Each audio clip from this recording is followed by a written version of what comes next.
Madam Ambassador, the core idea is no longer about a ceasefire. Likely, we've been seeing the reports as well. It's about who blinks first on these three interconnected pressure points, two of them being the nukes and the Strait of Hormuz. The Strait of Hormuz, Iran's uranium stockpile, and third one being Donald Trump's political need for a strong deal because he's facing challenges back home.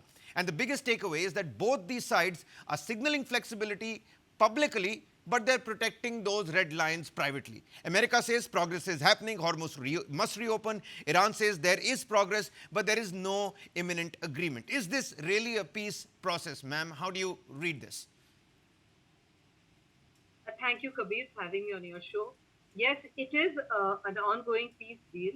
The problem is that President Trump does not seem to understand that all sensitive peace deals need to be negotiated without being in the full glare of media and these announcements which he makes on midnight on his account, Social Harmony account or whatever.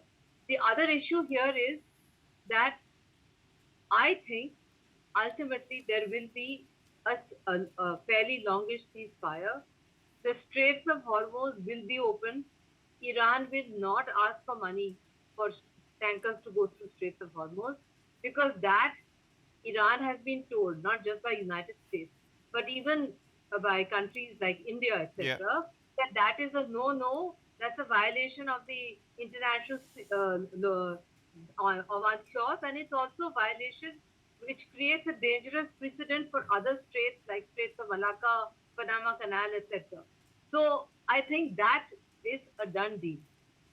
You talk about surrendering enriched uranium.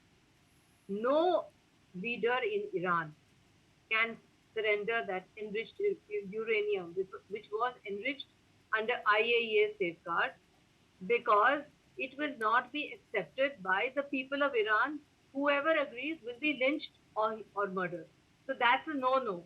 What could happen, as you said, was that there could be a second half period of negotiations on the nuclear issue while the Straits of Hormuz is being opened, is being cleared of mines, and normal shipping happens. Crude oil goes back to some semblance of normalcy, etc., which helps Trump, now increasingly unpopular domestically, gives them some breathing space for the midterms. I don't see the Iranians going any further. And when you said, Kabir, right in the beginning, who blinked first, I can tell you that in my perception as a professional diplomat, Trump has blinked three times. His first time he blinked was when he said, tomorrow morning, I'm going to erase a 5,000 year civilization. He blinked. The second time he blinked was when he said, I'm going to cause hell for them, I'm going to do this, I'm going to that. He blinked. The third time he blinked is yesterday and today, when on one hand he said, I'm not rushing into a peace deal. On the other hand, he said, I have a peace deal. Why is that so? That is the same as sending his Secretary of State to India, who says Trump loves India, Trump loves our PM. He has strange ways of showing his love and his hatred. I would say he's the most unreliable negotiator that I have ever encountered in my career.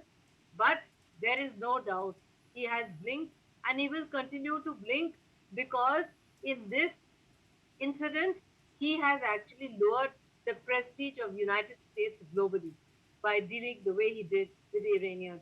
A huge strategic error, and I hope he doesn't repeat it after this with Cuba.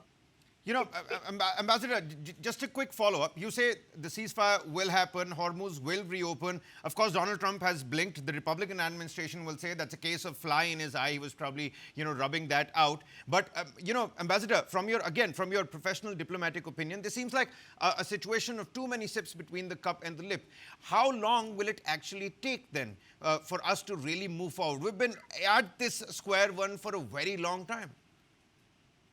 I think it will move fast now, Kabir, because as I said, this crisis is now beginning to hit the domestic consumer in the United States.